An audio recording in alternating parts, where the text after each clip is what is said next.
Hola mundanos, es un gusto estar con ustedes nuevamente y estamos por supuesto al lado de Edmi. ¿Cómo estás el día de hoy?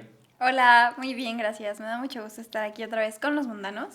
Y pues bueno, hoy hablaremos de un tema que nos gusta mucho y es salud en México. Y para traer este tema a la mesa, me gustaría compartir que últimamente he estado reflexionando sobre la importancia que le dimos a la salud mental durante la crisis sanitaria.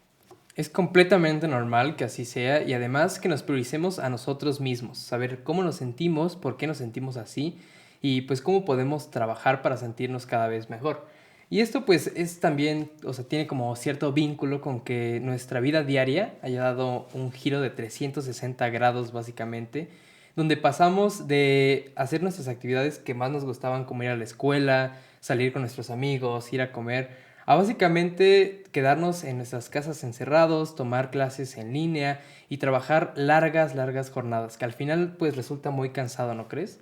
Sí, completamente. De hecho, creo que algo que aprendí es que la salud es integral, porque no sé, tal vez a ustedes les ha pasado que de repente están súper estresados y luego ya ese estrés se les pasa a una migraña, a un dolor de cabeza, dolor de espalda, de cuerpo, cualquier otra cosa. Entonces, pues sí, la salud se tiene que ver de forma integral. Y regresando a temas de salud mental, me quedé impactada cuando vi que de 2019 a 2020 la depresión creció en México de un 14 a un 24%. Y también tenemos otros problemas como la ansiedad, la cual creció un 50% y pues ni hablar de los intentos de suicidio, los cuales aumentaron un 40%. Que al final pues este tipo de situaciones tienen problemas colaterales como incluso en nuestra creatividad, ¿no? Porque si somos universitarios, pues esto tiene muchísima importancia. Sí, si quieren seguir conociendo más sobre temas de salud en México, quédense con nosotros porque hablaremos acerca de la salud, de qué nos enfermamos y también cómo afecta el entorno físico, natural y social en nuestro bienestar. Así que, pues sin más preámbulos, empecemos con este episodio. Vamos allá. Bueno, mundanos, como ya pudieron darse cuenta, este episodio se titula ¿De qué se enferman los mexicanos? Así que empecemos por ahí. Mike, ¿tú conoces cuáles son las principales causas de enfermedad o de muerte en México? Pues mira, realmente te estaría mintiendo si te digo con certeza cuáles son como tal, pero podría suponer que, pues por ejemplo, cuando nosotros éramos más pequeños, yo recuerdo que iba en la primaria, nos hacían mucho hincapié con tener una dieta balanceada, con cuidar mucho los alimentos que consumíamos, y esto se debía a que aumentaron los casos de obesidad y diabetes en ese momento. Entonces yo podría creer que son esas dos. Sí, justo, no estás mal. Según el INEGI, las principales causas de enfermedad en México y también de muerte son enfermedades del corazón, diabetes y tumores. Estos en conjunto se llevan al 88% de la población mexicana. Y bueno, estas también están relacionadas, las enfermedades del corazón y la diabetes, que son las principales dos, con la obesidad y el sobrepeso. Porque, de hecho, en nuestro país, el 75% de personas padecen alguno de estos dos problemas y de este total, el 35% son niños de edad escolar y el 38% son adolescentes. Es lo que quiere decir que pues la gente se está enfermando muy joven, ¿no? Sí, creo que ahora entiendo por qué todas estas políticas como los etiquetados de productos y me impactan las cifras, son elevadísimas. Exactamente, pero bueno, si ustedes quieren saber si sufren alguno de estos problemas, pueden medir su índice de masa corporal y este resultado lo pueden comparar con estándares ya preestablecidos que van de acuerdo con el sexo y la edad. Ok, ¿y cuál es la fórmula del índice de masa corporal?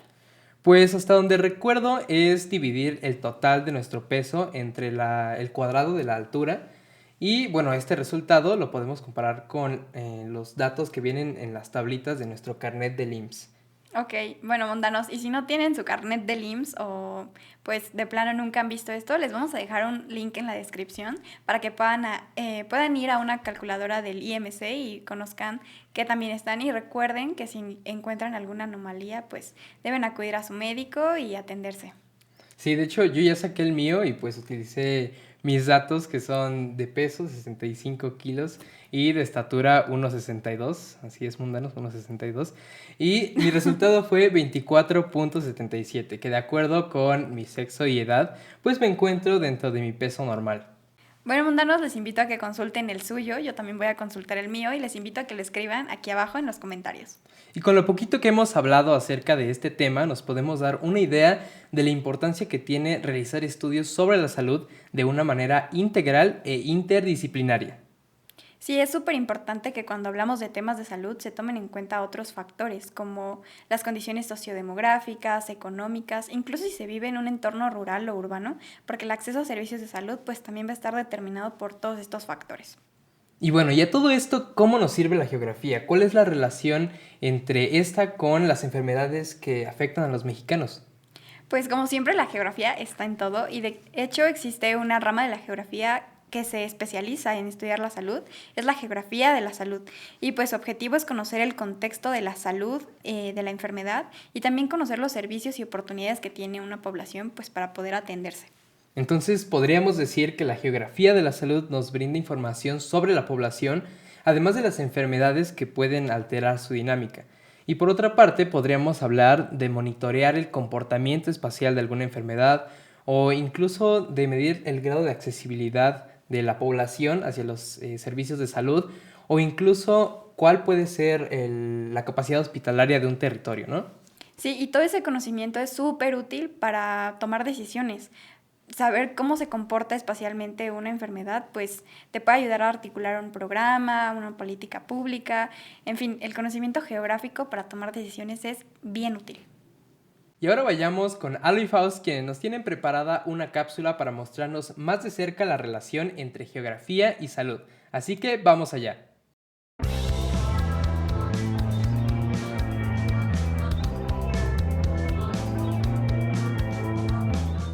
De hecho, continuando con lo que nos estaban comentando a Ed Miguel, la geografía y la cartografía fueron herramientas fundamentales para el surgimiento y el desarrollo de la epidemiología, gracias a un mapa del cólera hecho en Londres a mediados del siglo XIX por un tal John Snow. Y no estamos hablando de un personaje de Game of Thrones.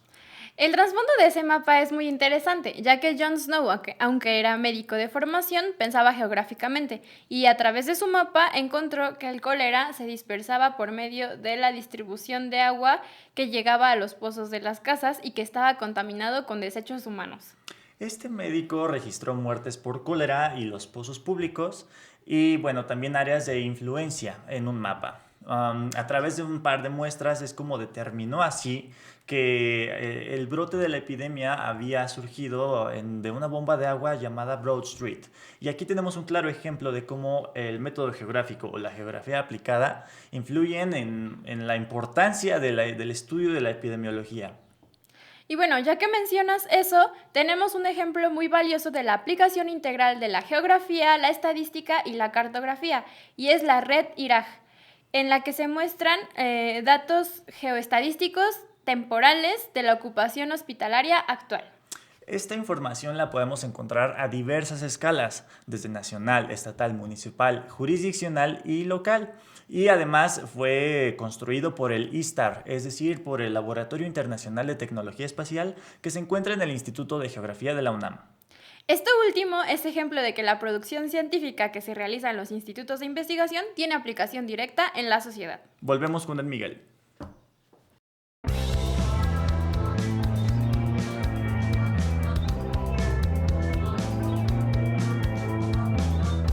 Gracias por esa cápsula, chicos, estuvo súper interesante y ahora es momento de hablar acerca de la relación entre el entorno físico-natural y nuestra salud. Y también podríamos mencionar aquí a enfermedades que tienen una temporalidad y espacialidad específicas. Y en este caso podemos mencionar a la neumonía o a la influenza, las cuales son enfermedades estacionales típicas de otoño e invierno. O también no podemos dejar de lado pues que el deterioro ambiental o incluso el cambio climático pueden tener efectos negativos en la salud. Y un ejemplo de esto pues es las personas que vivimos en las ciudades, las cuales podemos tener afectaciones por las grandes cantidades de emisión de contaminantes. Sí, de hecho, también la ONU ha establecido que por cambio climático va a haber alrededor de 250,000 muertes adicionales cada año a causa de el cambio climático, principalmente por malnutrición, paludismo, diarrea y estrés calórico. Pero bueno, a continuación vayamos con una entrevista que nos prepararon nuestros colegas.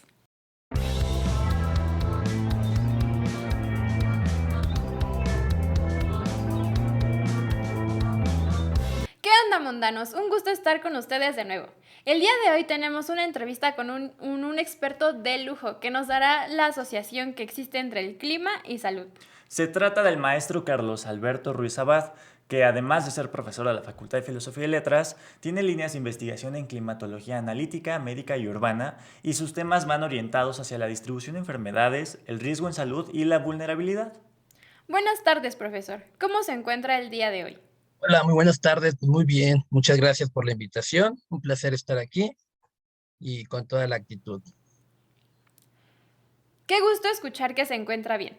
Sin más por el momento, daremos inicio a la entrevista y bueno, mi compañero Faust hará la primera pregunta. Bueno, primero que nada, ¿cómo es que usted definiría la geografía de la salud?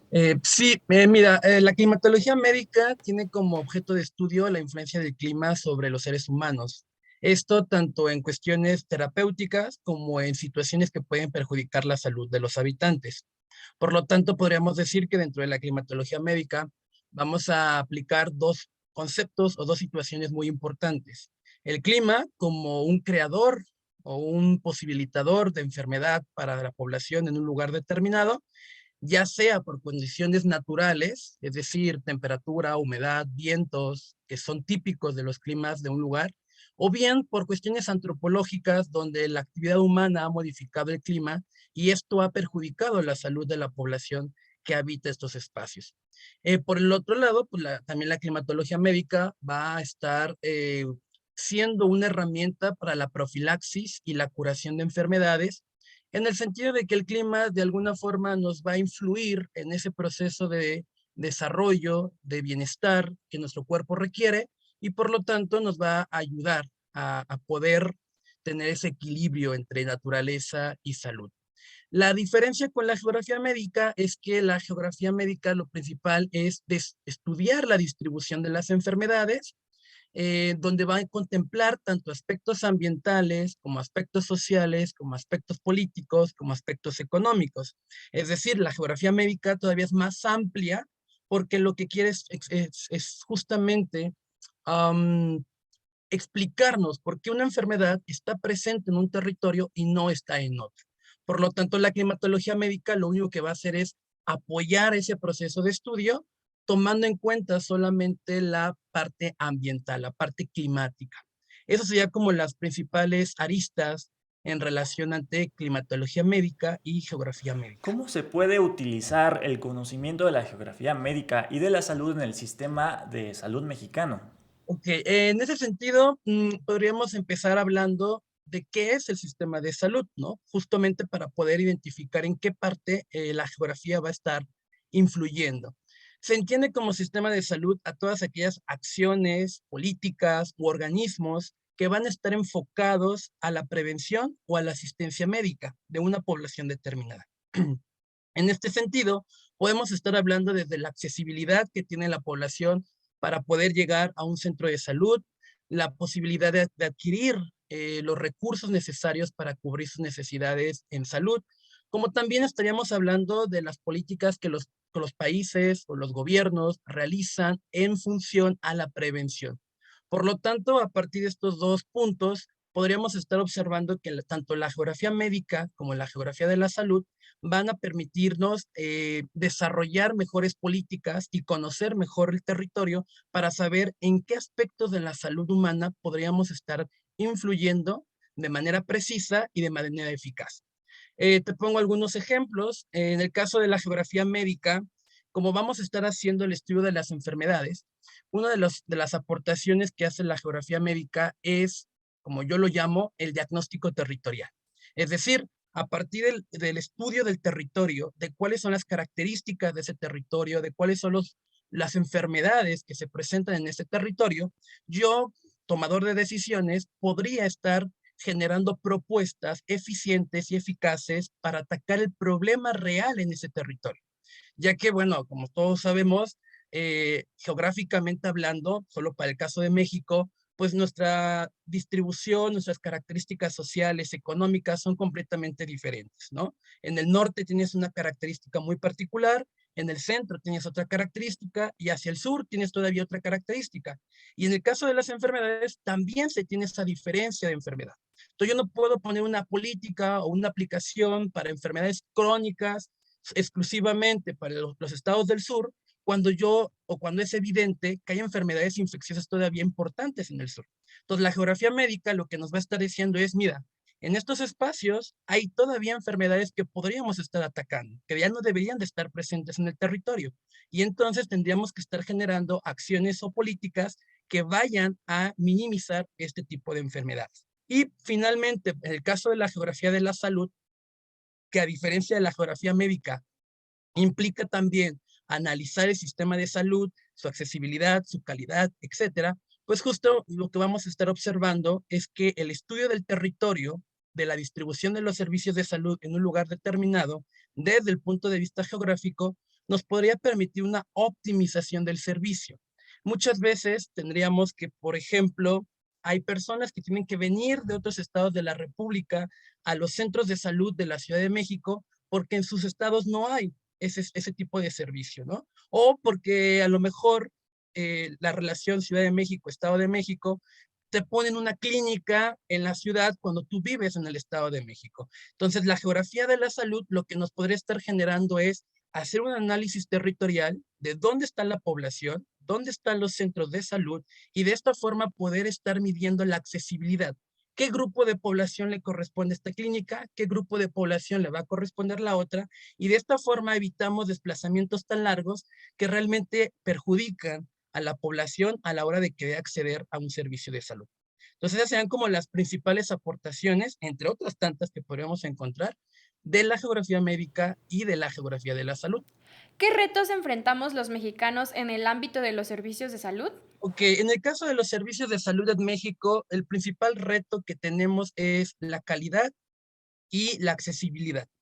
En el sentido de la calidad, podríamos mencionar que nuestro país se vio enfrentado a un problema rápido epidemiológico.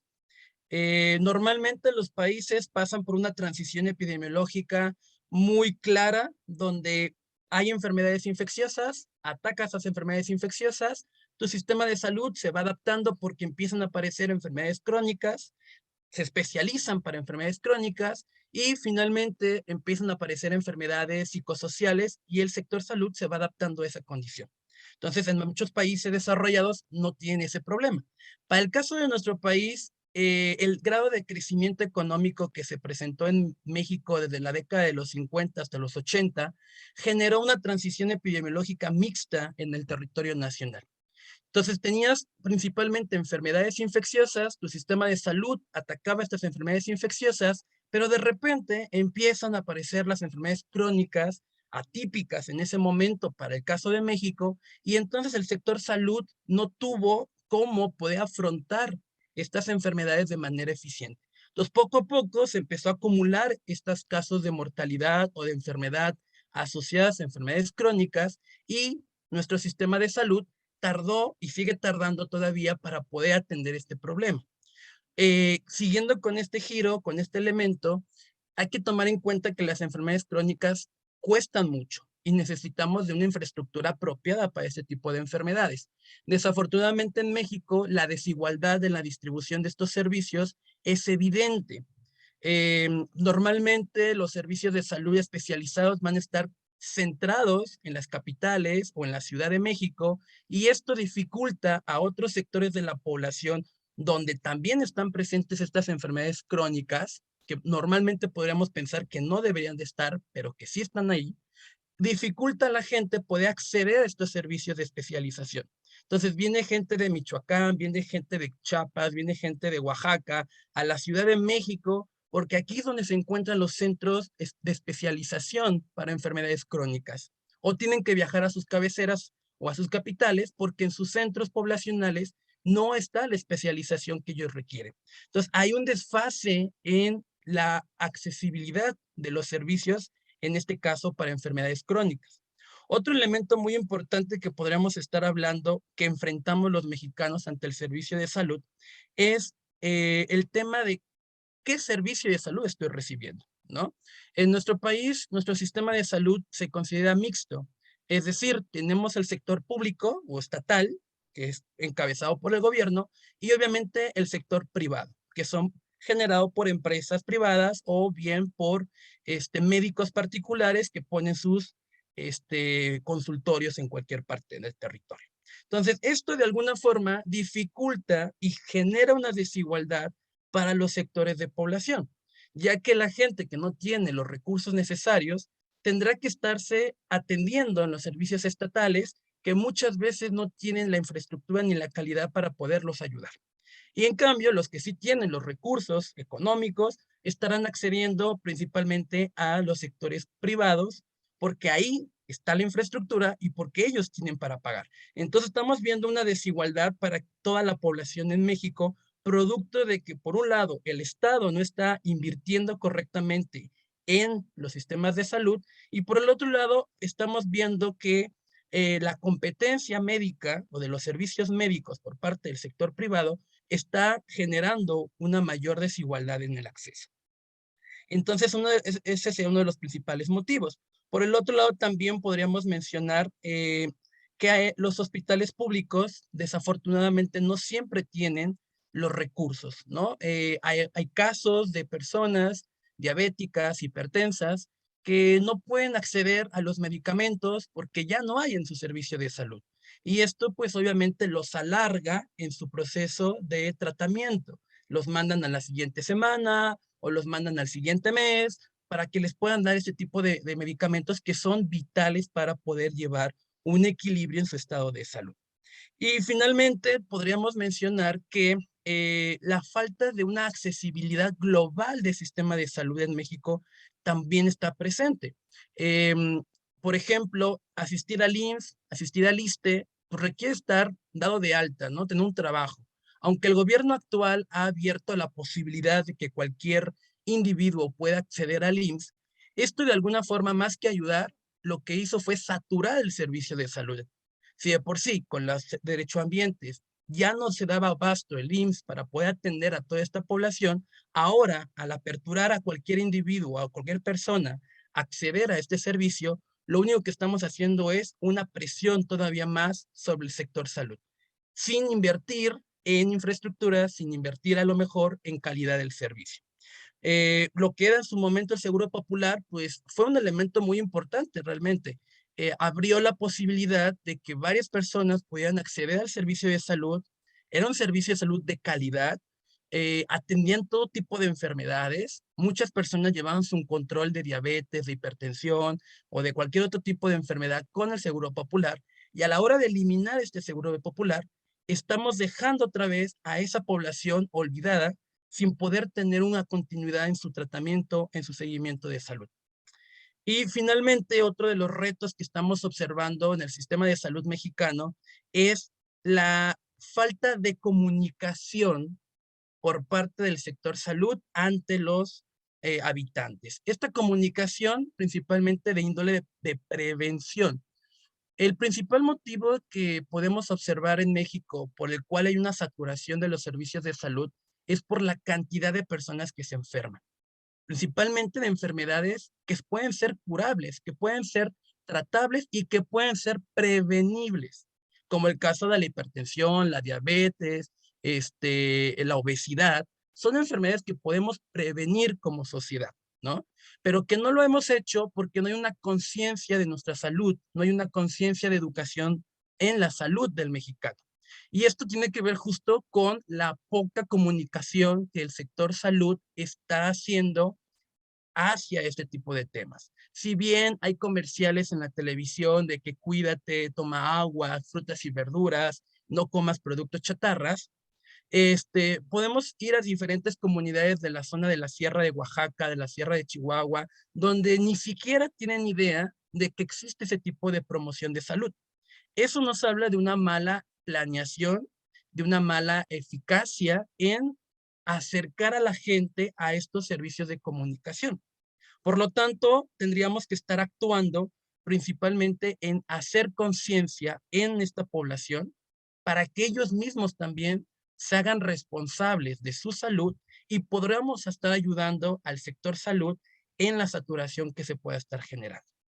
Entonces, esos serían como los dos principales retos que nos podríamos enfrentar en México: la accesibilidad y el otro aspecto, la incapacidad de atender a todo el sector de la población. ¿Cómo se relaciona el medio físico con la salud de la población? En este sentido, pues estaríamos hablando, por ejemplo, de lo que es el riesgo ambiental. Cuando hablamos del medio físico, pues nos estamos refiriendo a todos esos procesos, fenómenos naturales que van a ocurrir en la superficie de la Tierra. Estamos hablando de terremotos, huracanes, ondas de calor, ondas de frío, etcétera, ¿no? Entonces, todos estos elementos, todos estos fenómenos que son provocados por el medio físico, al final son una amenaza para la población que habita un lugar determinado. Entonces, este tema lo podríamos estar analizando a partir de esa perspectiva del riesgo. Cómo una población se puede estar o se está enfrentando a una situación, a un fenómeno natural, y cómo ese fenómeno natural lo está afectando en su salud, lo pone en peligro en términos de salud, o bien en su estabilidad poblacional. Recordemos que la salud no solamente es la ausencia o presencia de enfermedad, sino que también tiene que ver con el entorno en donde ese individuo habita. Entonces, pues al generar un desequilibrio en el entorno ambiental, físico de ese individuo, estamos propiciando la creación de un ambiente insano que a la larga se va a ver reflejado en su bienestar de la población. Por lo tanto, por lo siguiente, podríamos estar diciendo que el medio físico no determina a la salud, pero sí posibilita que podríamos estar enfrentando un riesgo en nuestra salud. De aquí la importancia de que ataquemos principalmente los aspectos de vulnerabilidad y de capacidad de reacción de la población para evitar que ese medio físico que siempre va a estar presente, que siempre va a estar interactuando con nosotros, no nos afecte en gran medida, que podamos recuperar nuestra estabilidad de una manera rápida y eficiente, evitando así los riesgos negativos por las amenazas naturales. Por último, ¿por qué decidió especializarse en los temas de salud? Wow, es muy buena pregunta. En este sentido, podría mencionarte tres aspectos importantes. El primer aspecto viene de la preparatoria, la verdad. A mí me gusta todo el conocimiento, todo lo que tenga que ver con ciencia, con humanidades, con sociales. Y dentro de todas las materias que uno lleva en la preparatoria, pues lleva geografía, lleva educación para la salud, ¿no? Y justamente, pues me llamó mucho la atención todo el proceso que el cuerpo realiza, los procesos físicos, químicos, biológicos que nuestro cuerpo requiere para mantener un equilibrio y cómo también esos elementos van a interactuar con el entorno. Entonces, a partir de esa información que yo empecé a recibir en la preparatoria, fue como me llamó mucho la atención los temas de salud. Cuando llega el momento de escoger una carrera, pues aparece la geografía y me doy cuenta que en el plan de estudio de geografía venían materias de salud, ¿no? Geografía médica 2, climatología médica, medicina básica para geógrafos. Entonces de ahí dije, wow, qué padre, voy a poder seguir estudiando un poco de salud, de todo lo que implica la salud, pero ahora relacionado con la geografía. El segundo elemento que me motivó mucho a estudiar estos aspectos de salud tiene que ver con una de las optativas que yo tomé en la carrera, que fue climatología médica, con la doctora Rosalía, mi mentora, de hecho, podría decir. Fueron clases impresionantes, me encantaban las clases, hablábamos de todo lo que tenía que ver con salud, veíamos el cuerpo, cómo funcionaba el cuerpo, cómo interactuaba el cuerpo con el medio físico, y me lograba explicar y entender por qué a veces reaccionábamos de alguna u otra forma, ¿no? O sea, cómo esas condiciones de temperatura, de frío, de humedad, puede estar influyendo en mi comportamiento como persona, como ser humano. Entonces, de ahí fue como también de decir, wow, aquí hay una relación muy importante entre climatología y salud. Y el segundo elemento que también fue como importantísimo para yo escoger o especializarme en temas de salud fue el conflicto existencial que existe en geografía, ¿no? ¿Geografía es física o geografía es humana? Entonces, yo cuando llego a geografía, pues realmente yo dije, la geografía es una ciencia única. O sea, yo no puedo dividir a la geografía física ni a la geografía humana, porque estas tienen que venir en conjunto, porque lo que queremos es explicar el espacio geográfico. Y el espacio geográfico no solo depende de la actividad humana, no solo depende de la economía, no solo depende de la política, también depende del medio físico en el que vivamos. Entonces, esa interacción es la que nos va a estar definiendo el espacio en el que estamos. Y justo cuando yo entro a climatología médica y cuando empiezo también a meterme a geografía de la salud, me doy cuenta que ahí existe una forma de confirmar que la geografía requiere de ese conocimiento físico, social, económico y político para poder explicar los procesos territoriales, ya que la salud pues es un elemento multifactorial en donde van a interferir o van a estar participando diferentes aspectos de la vida humana y del medio físico para poderlo entender.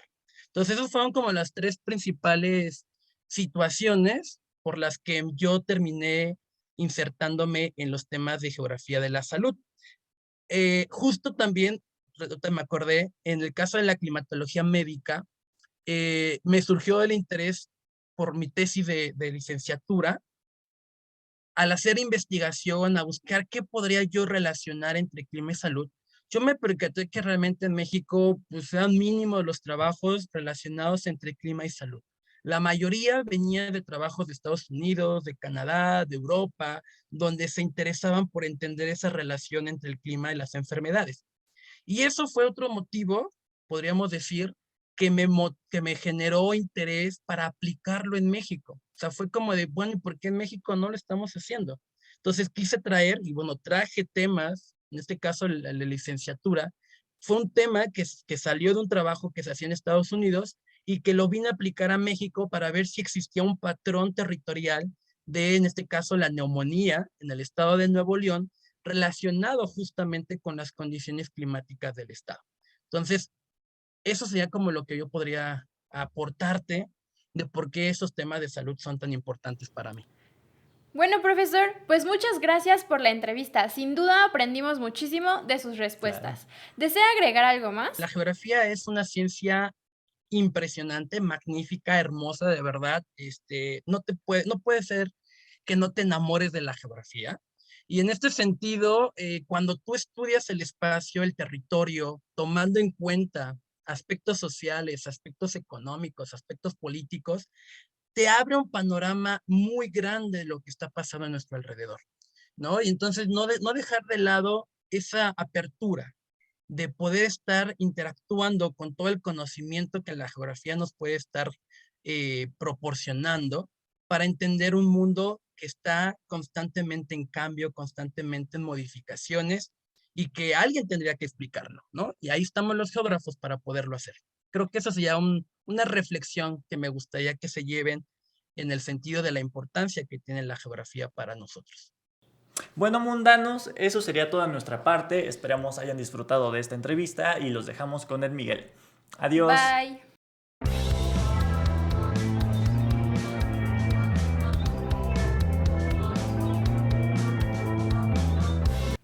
Bueno, mundanos, es momento de hablar acerca de la salud como una dimensión del bienestar, porque sí, así como existe la dimensión del bienestar en relación a educación o empleo, sí, la salud también está dentro de estas dimensiones. Y en México, el estado con mejores condiciones de bienestar es Nuevo León, seguido por la Ciudad de México, y esto está estrechamente relacionado con la especialización y la amplia oferta que se tiene de servicios de salud en estos territorios. Sí, de hecho hay una relación entre la especialización médica y la oportunidad que tiene una persona pues de tratarse enfermedades que son muy Poco comunes. poco comunes o de alta especialidad. Y regresando a esta idea, también podemos aquí hablar de la esperanza de vida, que en el caso de México es de 72 años para los hombres y de 78 años para las mujeres. Pues en promedio nosotros viviríamos menos, pero además de condiciones como el sexo o ya metiéndonos en el tema de el nivel de desarrollo de un país, pues también podríamos hablar de factores como las condiciones generales de salud de la población mexicana, ¿no? Y aquí ya entra la esperanza de vida. Sí, y también algo que tenemos que mencionar es que la salud influye en la estructura y en la dinámica de una población, porque por ejemplo en países europeos tenemos población mayormente envejecida y entonces pues ellos tienen que invertir muchísimo en servicios médicos geriátricos, es decir, aquellos que se encargan de atender a personas adultas mayores. En el caso, por ejemplo, de países de África subsahariana, aquí se presentan pues poblaciones mayormente jóvenes, así que pues ellos enfocan sus servicios de salud pública a salud reproductiva o servicios pediátricos. Y bueno, ya que mencionaste esto, hablemos de México. ¿Cuáles son las instituciones que se encargan de preservar la salud de las y los mexicanos? Y otra segunda pregunta sería, ¿qué tan accesible es para nosotros? Porque como sabemos, pues existen algunas variaciones entre las instituciones que brindan estos servicios de carácter público, principalmente en la calidad y en el tiempo de respuesta. Sí, seguramente hemos escuchado de las largas filas o largos Tiempos lapsos. de espera. Ajá. Y pues bueno, dentro de esta amplia gama tenemos al Instituto de Salud para el Bienestar, que es el INSABI, que vino a sustituir al Seguro Popular. Y aquí el tiempo de espera se estima que es de 61 minutos. También tenemos al Instituto Mexicano del Seguro Social, que es para personas que trabajan en el sector formal y privado, y aquí el tiempo de espera aumenta a 91 minutos. Y podríamos mencionar otro que conocemos bastante, que es el Instituto de Seguridad y Servicios Sociales para los Trabajadores del Estado, el ISSSTE. Y bueno, este tiene aproximadamente de tiempo de espera 68 minutos. Y ahora también tenemos a los hospitales Pemex que se encargan de atender a las personas que laboran en esta institución y no necesariamente tienen que aportar una cuota. Y aquí lo interesante también es que tienen acceso a cirugías de carácter estético. El tiempo de espera de este hospital o de estas instituciones es de aproximadamente 42 minutos. Órale. Y pues bueno, ya al final tenemos también servicios privados y pues aquí hay una amplia gama de servicios y de opciones, pero pues esto también tiene que ver con la posibilidad económica de cada persona y según encuestas pues se caracterizan por su rapidez. Y bueno, esto nos da un amplio panorama o una idea de cómo es que la salud en México tiene muchísimas variaciones, tanto pues en calidad como en tiempo de espera, como incluso en costos, lo cual nos da mucho que pensar. Sí, sin duda, creo que cuando vemos los costos, por ejemplo, al comparar entre servicios públicos y privados, podríamos llegar a pensar que acceder a servicios de salud de calidad podrían ser hasta un privilegio. Exactamente. Y Edmi, ¿qué te parece si antes de irnos le mostramos a los y las mundanas alguna publicación o trabajo hecho sobre geografía de la salud en México? Claro que sí, pues les podemos hablar acerca del Atlas de la Salud, el cual fue elaborado por el Instituto de Geografía y tuvo por coordinadores a la doctora Iracema Alcántara, al doctor Enrique Graue, al doctor Enrique Propín y a la doctora María del Carmen Juárez. A la doctora María del Carmen Juárez ya la hemos entrevistado y pues como saben, ella ha dirigido sus estudios a la geografía del bienestar y a la geografía de la salud. En este atlas podrán encontrar también a las enfermedades que han estado presentes en México desde el siglo XIX hasta la actualidad. Y también podrán visualizar espacialmente efectos como la natalidad, la mortalidad, la migración y muchos otros. Así es, les invitamos a que lo consulten, está disponible en la página del Instituto de Geografía y pues coméntenos qué les parece. Además, no podemos dejar de invitarlos al primer coloquio sobre geografía de la salud que se llevará a cabo del 5 al 7 de abril y no se lo pueden perder. Y pues bueno, mundanos, hemos llegado al final de este episodio, esperamos que les haya gustado y que hayan aprendido muchísimo. Nos vemos la próxima aquí en Mundanos. Geografía en tus oídos.